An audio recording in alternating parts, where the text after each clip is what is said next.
So every year I get a mix of students here. So some are just starting out with their MRI, and now today I have Jeff who can teach any MRI course ever. So I don't think so. What I do is I dumb down the course a lot so that I can explain the MRI physics a little bit, or the basics of MRI physics.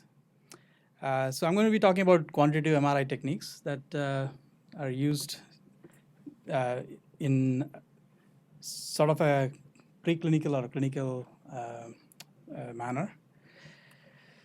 So I want to start off with a image of a healthy volunteer and a patient with multiple sclerosis. Both are about 40 years old, male. And what you can see here is that the brains look slightly different.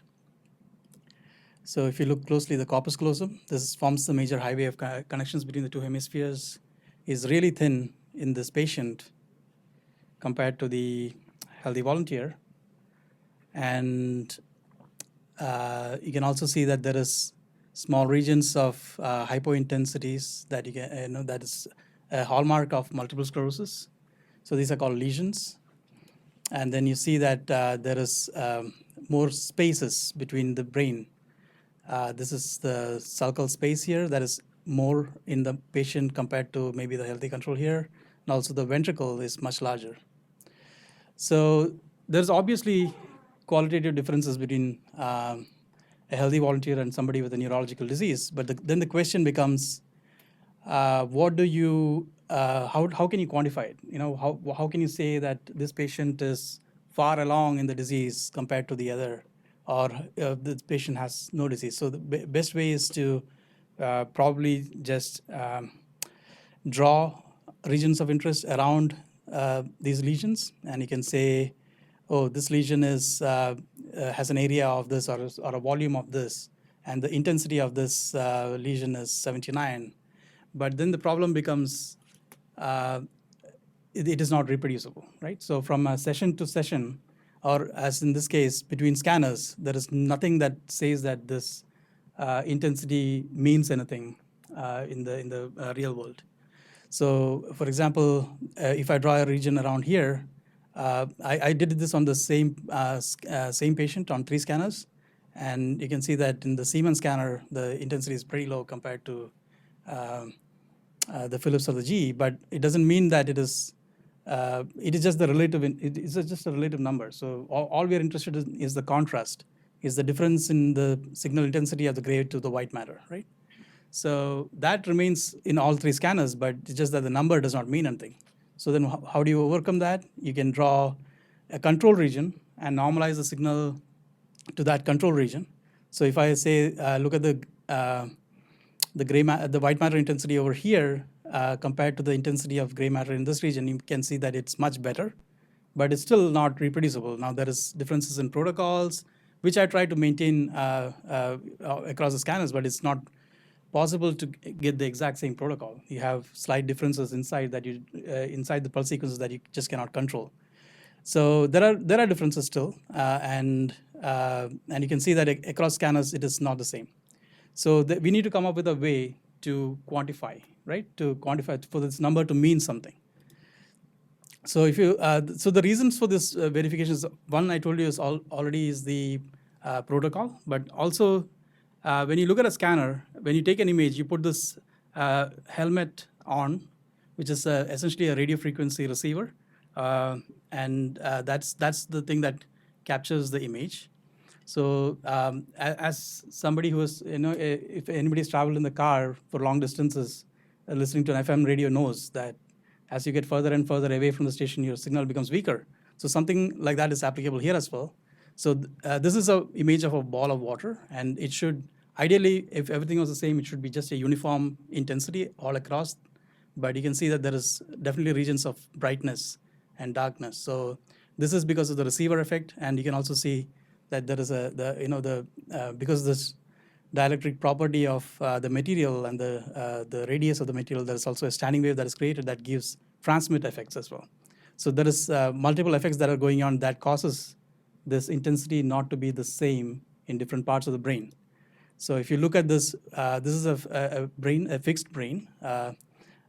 human brain, and you can see that this is much brighter in this region compared to this region. That's just because this is very, very close to the receiver coil, and this is very far away from the receiver coil. So these are the effects that we need to normalize or get rid of. And one way to do that would be to look at the property of a pixel. So so what would be the property of a pixel? So there is, we can, so before I go into that, there is also this philosophical challenge that, that, that was put forward by Lord Kelvin long back.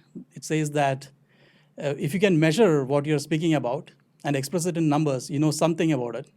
But when you cannot measure it and you cannot express it in numbers, then your knowledge is of a meager and unsatisfactory kind. So it is interesting, at least to put it in perspective, to say that, okay, we can measure something, so because we know what we are measuring.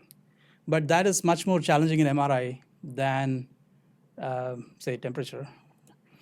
And there are several quantitative parameters already being done for decades now. Diffusion tensor imaging, which is stands for demyelination, axonal. So these are the things that affect the diffusion tensor imaging.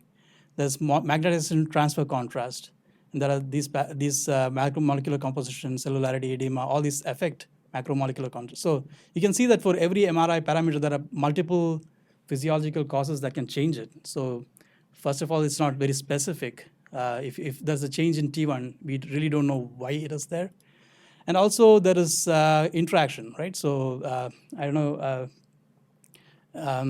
Peter Van Gilderen must have spoken about this, but we know that magnetization transfer contrast interacts or with T1, and then there is all these other interactions that take place. So it's really not just a one-to-one correspondence. So there is lack of specificity and lack of, I want to say, not as sensitive as some of the other modalities that are out there to measure these things. But we still try to do this because we want to understand it better. And one of the reasons is in clinical applications, right? So quantitative MRI parameters. So why do we want to measure it? So let's say that there is two populations. So here in yellow, I'm depicting a healthy population. And as the population ages, you have a certain change in the QMRI parameter. And if you have a patient population that this QMRI parameters actually change in a different rate, then it's a biologically relevant parameter. And if the variance of this parameter is tight, then you have a robust, reproducible, and biologically relevant parameter that can be used in a clinical setting to help the patient. So, for example, how we would help the patient is, say, that we diagnose the disease and then we start a treatment. And then if you still measure the QMRI parameter and then the trajectory changes, then we can say that at least we are affecting it biologically. So this is why it is important to, to at least pursue this in a very serious way. And people have been doing this for over 20, 30 years now. And of course, the challenge, of course, is to get it really reproducible. That is independent of scanner, software, hardware, and those things are pretty much a pipe dream right now, I would say. But at least we should be able to say that we can measure some biologically relevant parameter using MRI. Okay, so the ultimate goal would be, say you go to a lab, you get a blood draw, and you say, okay, your blood glucose level is 100 milligrams per deciliter or something like that, and you know what exactly it means. And that would be great if a patient can be put in an MRI, you press a button, and then it says the gray matter volume, adjusted volume is 750 cc, and you are well within the range of normal. So this is kind of would be an ideal situation that you can put a patient in the scanner, press a button, it'll give you these parameters and tell you that you're within the range or outside the range of normal. So going from there, which is a pure dream, so let's see. I am only going to talk about a couple of these things. So there are, like I said, I showed in the earlier graph, there is plenty of quantitative MRI parameters that goes from diffusion to relaxometry to atrophy measurements. I am only going to talk about atrophy and relaxometry. But we can talk offline if you're interested in something else, or I'm sure there are other lectures that cover some of these things as well. So start with relaxometry. So just to look at the basics of MRI. So this is my cartoon here, animation. So you have the patient here, and that's a magnet, and that's the main magnetic field. Patient's on the table, and as the patient goes into the magnet, the patient, the protons in the patient get, align itself to the main magnetic field, and that means that there's an additional small magnetization of the patient here. Now, we cannot measure it because it's in the same direction of the main magnetic field. So what we do is we apply an RF field to tip this patient magnetization off of the main magnetic field axis. So now it is in orthogonal directions, and we can measure it, sort of. Okay, so if this is the main magnetic field and this is the patient magnetic field, and if you apply the RF, and if you tip the magnetization by 90 degrees, it's called a 90-degree RF pulse. Now you can have a coil. So the magnetization does not stand here. So it tries to go back to its original field, and it goes back in two ways. One is it grows in the Z direction here, which is called the T1 relaxation. And the other one is it relaxes in the transverse plane, which is it reduces the signal in this spiral form, which is called the T2 relaxation. Okay, so if we acquire the image immediately after tipping, you get what is called a proton density image, because this image is essentially the density of protons in each pixel. So here you can see that it's essentially a gray image with some bright spots here and there, and the gray matter is a little darker. So if you weight an image by the differences in the T2 relaxation property, you get a T2 weighted image. Here, the hallmark is that the white matter is dark and the CSF is very bright. So there's a lot more coherence to the spin in the CSF than in the white matter. And if you weight an image by the rate at which the magnetization goes back to the main magnetic field, you get a T1 weighted image. And here you can see that the white matter is very bright and the CSF is dark. So this is just, it's a very basic introduction to what we are measuring. So, and the important thing is that biological changes are likely to change these relaxation properties, so we can actually visualize these lesions in the brain. Okay, so how do you measure T1? So one of the basic ways of doing it is, so you have this patient magnetization, you apply a 180-degree RF pulse, that is, tip it all the way to the minus Z axis, and then you wait for it to recover. And as it recovers, you acquire more and more signal. You acquire signal at each point at different intervals from this tipping. And that's called the inversion recovery. And you would get a signal recovery plot like this, and you can then fit it to this equation. And you can actually get the T1. So if you acquire enough points here, you can have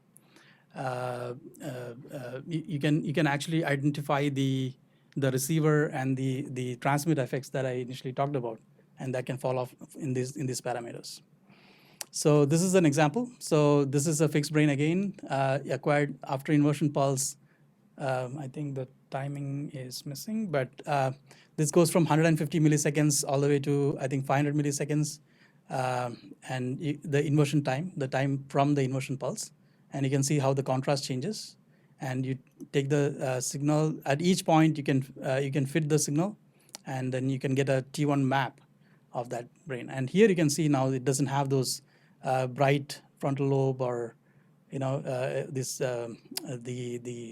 inhomogeneity effects of the coil. So the M0 has the receiver coil effects into it. It takes the variation, and then the alpha is the transmit effects. So you get a pure good T1 fit. Now the problem with this is that this time can be very long. So your scan time, the total time for such an experiment would be over an hour if you do it properly. So we don't want to have a patient sitting in the magnet for hours on end just to measure T1. So what they came up with was very early on in 1974 itself, they knew that in a gradient echo sequence, so if you do an alpha degree pulse, not a 90-degree pulse, but a small flip angle, and you do a short TR, that is the imaging at a short time, what you can, this is the signal intensity profile of that sequence, and you can rearrange this in the form of y equals bx plus ma. So what here they're saying is that if you rearrange the terms here and you plot the signal at a particular flip angle was divided by tan theta and signal divided by sine of the flip angle, you essentially get straight lines. So So all you need is to calculate T1 in this case is to know the repetition time of the sequence and the log of this slope here. So, and that would be sufficient.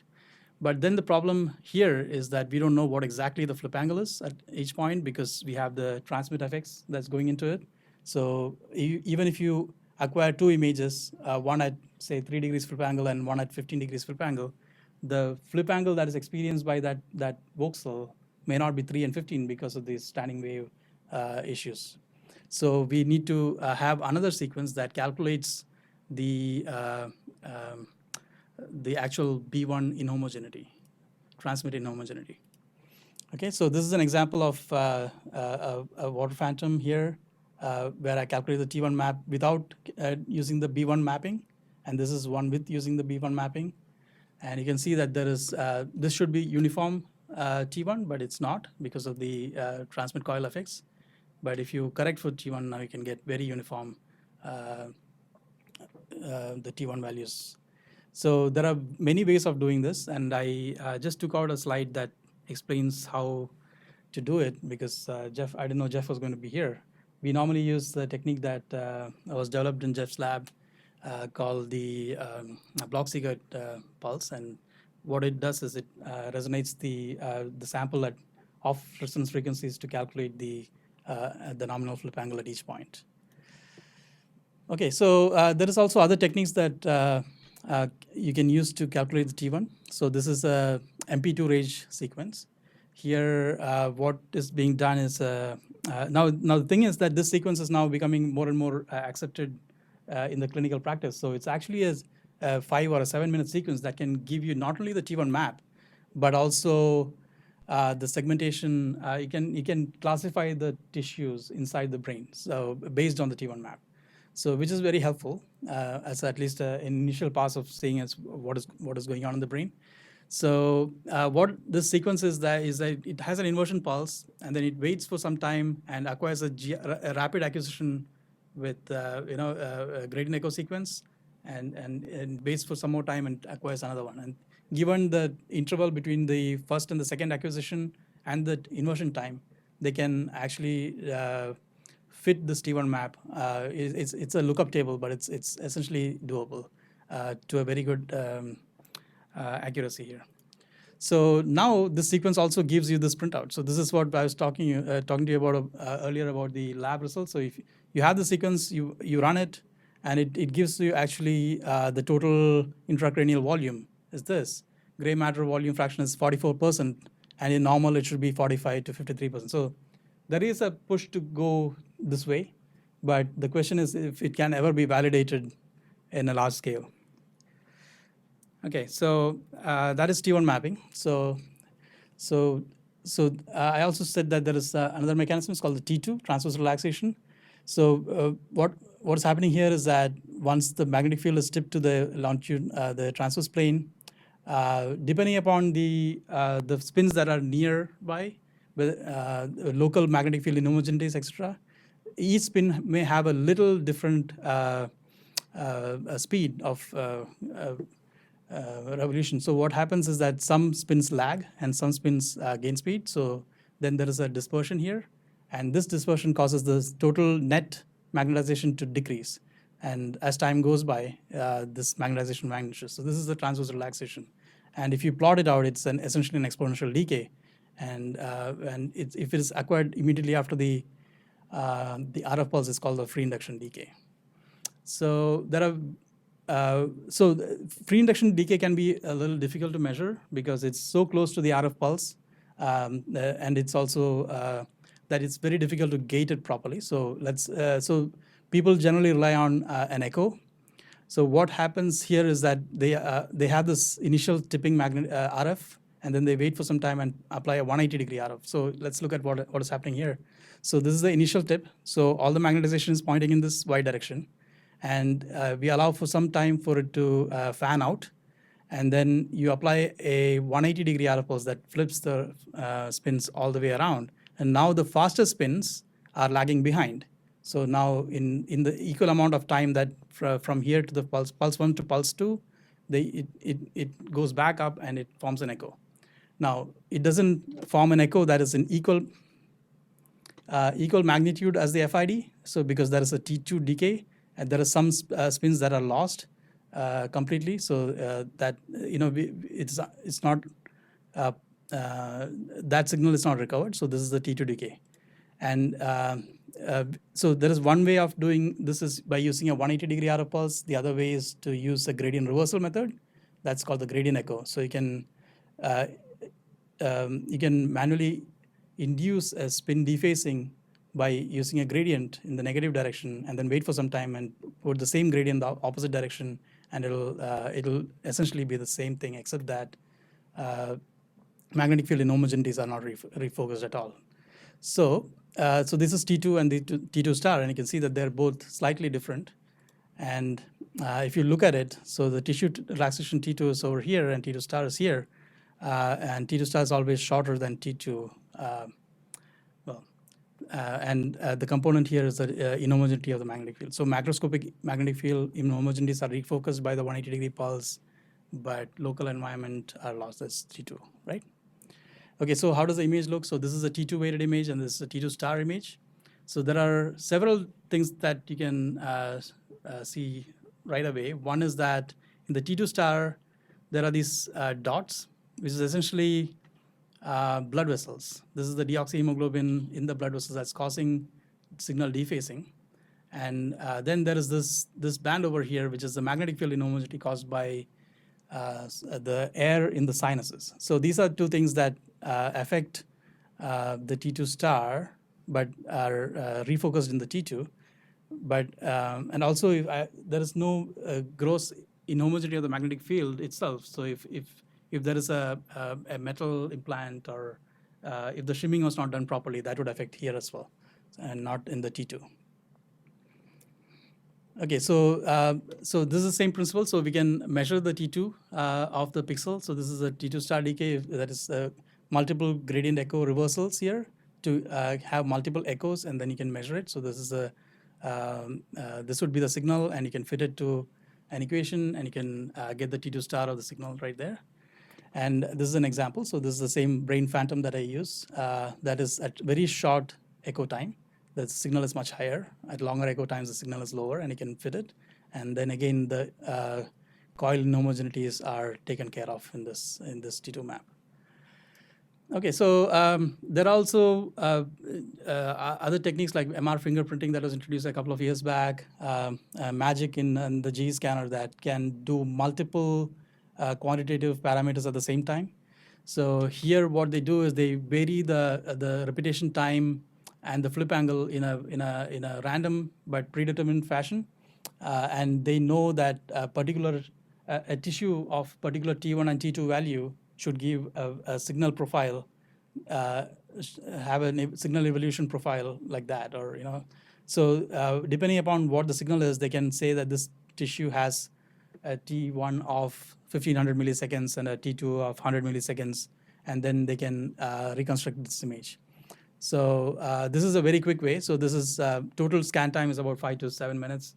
It's a very interesting way to have a sort of a predetermined signal evolution and pattern matching to get the images.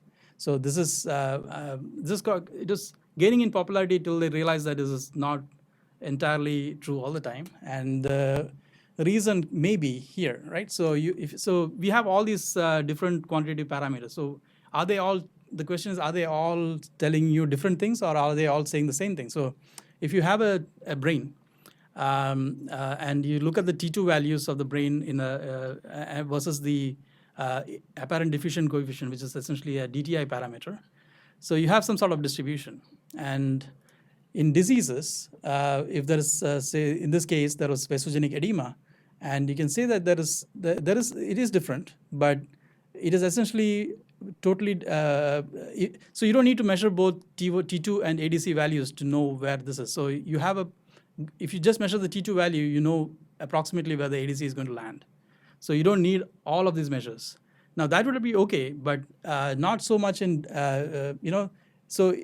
So what I'm trying to get at is, do we need multiple measurements? And the answer is yes, because you can have vacuoles, maybe small spaces inside the so in this leukoencephalopathy case, so that do not behave in this pattern. So if you just measure T2 value, you would not be very so you would not know that there is a different kind of disease process taking place. Or if you just measure ADC value, you might look very close to the typical distribution of a normal brain. So this offshoot is what is interesting, and this is what we are after. So multimodal measurements can tell you a lot more about this, this specific.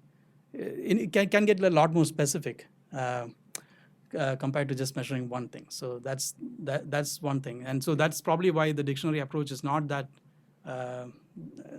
valuable, because you might have a parameter space that is not mapped onto the dictionary that can give you the wrong answer essentially. Okay, so let's look at the biological relevance. So we have this brain. So this is a high resolution brain image. It's a 1 by 1 by 1 voxel. So if this is a cube, that's with a side of 1 millimeter, and that forms one dot that makes up this image. But in reality, if you look at it, it's about a 10,000 times smaller voxel has this much heterogeneity. So it is one thing to say that your blood glucose level is 100 milligrams per deciliter, but it's a whole different thing to say that the T1 value of this pixel is 1500 or 1200, because really it's an averaging effect of all these things. So if you look at this image, there is axons here, myelin here, cells of various shapes and sizes, extracellular matrix. All these contribute to this whole voxel. So this is even a it's a very small part of this voxel that makes up this dot in this brain. So the question is it really relevant? So a lot of people have tried to get to this problem, and we have published some results here as well. So one way to get at it is using multi-exponential fitting, where you say that there is, assume that there is two compartments here in this picture, the extracellular compartment and the intracellular compartment, and then there is a myelin compartment. So here, in this case, for example, they're equating that myelin compartment is completely different from the extra and intracellular compartments. And then if you take the signal decay, not use a mono exponential fit, but a bi-exponential fit, then you can say something about the myelin water, and you can say something about the other, so intra-extracellular water. And again, Peter Van Gilderen must have talked about this in great detail. I don't know if you're here, but you can always go online and look at it. But there are various modeling methods that are available. And then you can say, compare this myelin water image intensity between subjects, and say if the myelin water drops, then you can say that there's some demyelination going on. So these are model fittings that are now more popular than single exponential fitting. So again, we are trying to get to more specific measurement, right? But the problem with these issues are, of course, that water does not stay still. There is always movement of water between the compartments. So if you start the measurement and the water is inside the cell, it'll have a particular T1 and T2 value. And as by the time you end the measurement, the water could have migrated outside the cell, and that will have a different value. So we need to be aware of this water exchange phenomena. And again, I'm happy to talk to you in more detail if you're interested in this kind of more specific imaging. Okay, so I will switch gear and talk about morphometry. Essentially, we are looking at atrophy of the brain. So the brain volume is another thing that we can easily calculate using MRI. So this is a MS patient born in 1963, 2 images acquired about 20 years apart. So if I draw the outline of the ventricle in the scan that was done in 1995 and superimpose on the scan that is in 2014, I can see that the CSF space, the bright space, has grown. So what this essentially is saying is that the brain tissue is shrunk. So that is atrophy. And you can also see that more prominently in the sulcal spaces. That is more prominent in the later scan than in the previous scan. Okay, so the thought is that atrophy is the ultimate consequence of destructive pathological changes. So that's, that is why we are interested in measuring atrophy. So maybe that's the correlate of disease process. And very early on in the evolution of MRI, it is clear that this is very useful parameter to measure, and this is a good paper trying to lay out the way we should go about measuring this. That is, the first thing, of course, is to standardize the imaging protocol, because you cannot image with various resolutions or various contrasts and say that they are all equivalent. Then you need to exclude non-brain areas. So here you can see that the brain has been extracted, the skull has been removed from here. Then there is pixel classification. Early days, this was done manually. So somebody would go in and draw each tissue class, like gray matter, white matter, ventricle, deep gray matter structures by hand. But that is extremely tedious. There are a lot of algorithms that I'll show in the next slide that are now available that can do it that automatically or semi-automatically at least. But again, we always need to. You can feed something to a computer and rely on its answer, but you don't. You really need to go back and check if that answer is right. So there are various techniques available. A lot of them work on healthies, but if there is a biopsy or some sort of tissue removal, it may not work very well. If there's a lesion, that software need not work very well. So you need to be careful about that.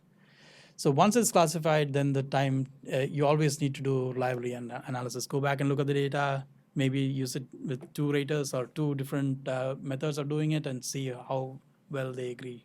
So that's always there. So this is a partial list of software that's available that can do brain tissue classification.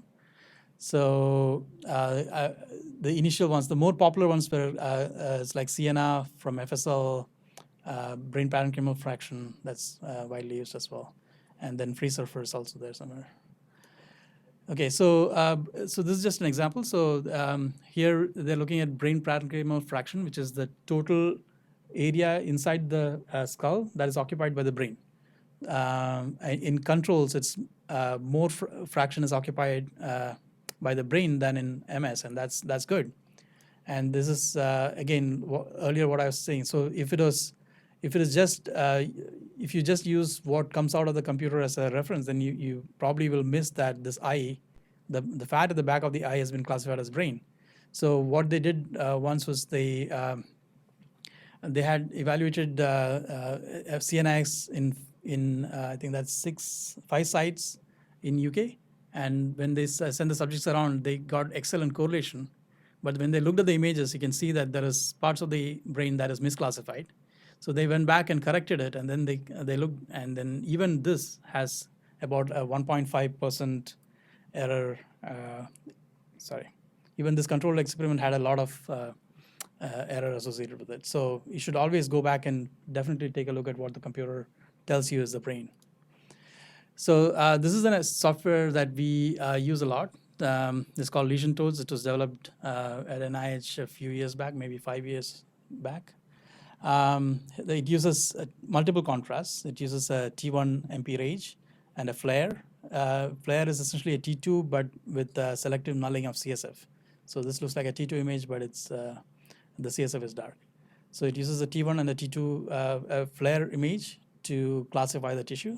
So this is along the lines that a lot of development is taking place. We have now come up with a multi contrast method to classify brain tissue that works without the need for an atlas. So if there is somebody who had a surgery in the brain or something, these techniques will often fail because they rely on an atlas. So there are atlas-free techniques out there that one of them is being developed right here. So that's tissue classification. So here, the orange is the gray matter, white is the white matter. That's the deep gray matter structures. Those are lesions. So you can see that this is bright here and this is dark. Those are multiple sclerosis lesions right here. Okay, so but we thought of another way to do this. So let's say that in an adult brain, the size of the head does not change much, once in an adult brain. But if the brain shrinks, then the space that is created is then occupied by CSF. So if you have an imaging technique, essentially a filter for CSF, then, and if you can just calculate the total volume of the CSF, then it becomes a surrogate marker for atrophy in the brain. So that is what we did here. We named this technique brain-free water imaging. So essentially, the only thing that is bright here is the CSF, and if you just count the number of pixels that CSF is bright, or the bright pixels, then you get a surrogate marker for atrophy. So then we compared it to the software that I talked about earlier, lesion tools, and what you can see is that there are these spots. So I guess this is a little. Okay, so there are these regions that the software does misclassify. So this is clearly sulcal CSF, but the software does not recognize it. But our BFWI is just, it's just a threshold processing, so it can easily pick it up. The second thing is that we can do this at much higher resolution. So normally the imaging is done at about 1 mm isotropic resolution. We can do this at almost 0.5 millimeter isotropic resolution, depending on how much time you want to spend. So this is a really useful technique.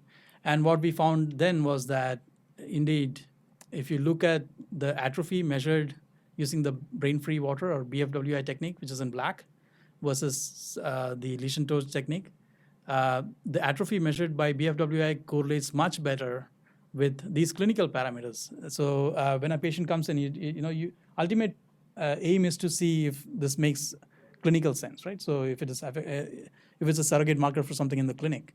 So all these parameters, so all the atrophy measured by BFWI outperformed lesion toads with better correlation with all these clinical parameters. So I want to switch gear one last time and talk about spinal cord. So when we talk about central nervous system, we all focus on the brain, but there is this large or long structure here that is also affected in the same way the brain is. But a lot of people, it's pretty difficult to image because of this length of this. So to see the whole length of the cord, you probably need a lot of slices or pretty poor resolution if you do it in the sagittal plane. So this is so atrophy affects the spinal cord as well. And so this is a 38-year-old healthy volunteer, somebody with MS, but really you cannot make too much of a difference except the fact that there is this lesion right here and maybe one here. But the cord, maybe it looks the same to you. And then there is this atrophy of the cord. But we know that we can do much better. And historically, what has been done is that they have taken a section, a slice in the axial plane, and just measured the area cross-section at a particular level. But that does not give the complete picture. Like I said, it's very difficult to image the whole spine in a sort of a short period of time. So we came up with this technique of 1 mm isotropic resolution through the entire spine. Once we get this image, we take the edge of the spinal cord and automatically reformat the axial slice at every single point along the spine. Here's an axial slice taken at this point. You can see the red line here, and from this axial slice, you can then identify the cord automatically again, and then calculate the area of this and plot it in a graph like this. So what you're seeing here is the cross-sectional area at every point along the spinal cord from, this is called the cervical 1 level all the way to T10, I guess, in this case. So there is very interesting features. So this is right coming out of the brain or into the brain, just below the brain here. You can see that the cord is thick, and it gets thicker as the nerve roots leave the spinal cord to innervate the hands. So this is called the cervical thickening. And then it falls, so as the nerve roots leave, the total cross-sectional area of the spinal cord drops back. And then there is a slight thickening over here in the thoracic. And in this case, I think it's not seen, but there is a thoracic thickening where the nerve roots leave for that leg. So these are very interesting features. And what we have found is that in the healthy subjects in blue here, the spinal cord is much thicker than a neurological disease. This is called HAM-TSP. It's another disease that we study. And the pattern is in HAM-TSP is very different from that of multiple sclerosis. So it is actually known that there are more lesions in the cervical area, in the top part of the spinal cord in multiple sclerosis, and atrophy measurements also reflect that. And we were very excited to see that there's a very good correlation between the average cross-sectional area at each level versus all the clinical features that we measure in the neurologically as well. And this is the most exciting part, actually. So we had this one patient who had very active progression. So we saw this patient in 2013, between 2013 and 2015, about 5-6 times. And here, let me explain this first. So in blue is the healthy control spine average, and green is the average and standard deviation of the HAM-TSP spine. And this is the one single patient. So you can see that when the patient first came in, there was maybe some, the spinal cord was pretty much overlapping the healthy control graph here. But as the patient progressed, there was atrophy setting in at the lower thoracic region, which then progressed all the way, maybe all the way into the cervical region. And of course, we still keep following this patient. Okay, so that's all I wanted to talk about today. And I guess, I guess the take-home point is that we have to be careful. So there are several, parameters available on the scanner. So you can go and push a button and get a T1 value maybe, or you can push a button and get a DDA value, but you have to understand what you're actually measuring. You have to understand there is large heterogeneity within the voxel, and that and the disease model that you may be studying, it's okay. It's a different story in an animal versus a human. There is a lot more variability in a human subject study. So we really need to be more careful when you say, oh, the T1 changed by 30, because that might or might not mean anything. All right, I can stop now and I can take your questions. Thank you.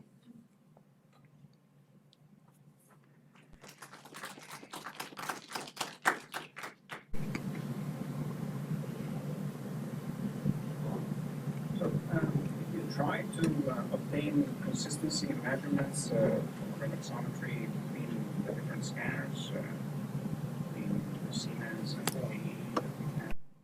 Yeah, so again, the imaging protocol is very important, right? So if you do Block-Seeger measurement, and then you do McDespot or Despot or whatever in the GE, I don't even think that's a fair comparison, right? Now, if we can always go and program and change, do a lot of things. It's a lot of things to even get it on the same level across platforms. So Siemens and GE and Philips, and they're all different, right? So, but what we found was that when we were trying to measure T1, and then the software was upgraded sometime in 2013, we did not get consistency before and after the upgrade. So it is very finicky. I mean, we still haven't figured out why that was different. And so what I would say is that as far as possible, try to do controls, try to maybe a phantom that does not change the T1, the T1 does not change it. So maybe some sort of reliability measurement. Those are, so T1 of 1500 really does not mean anything, but the question is whether that changes from 1500 to 1600 in a week, right? And now is that because something was done to the scanner, or whether it's actually a biological thing? So yeah, so it is important to do, I think, some sort of reliability phantom at regular intervals. And to answer your question, it's very difficult to get the same number even in a 3 years time point. It's very difficult to get the same number. So doesn't that severely reduce your usefulness of these methods? Yeah, that's what I'm trying to say. So you can have a, it's easy, I think, enough to say that, oh, we monitored T1 over 3 years and this changed, and it is very interesting that way. But you have to, if you really want to do a good measurement, you need something to make sure that what you're measuring is consistent.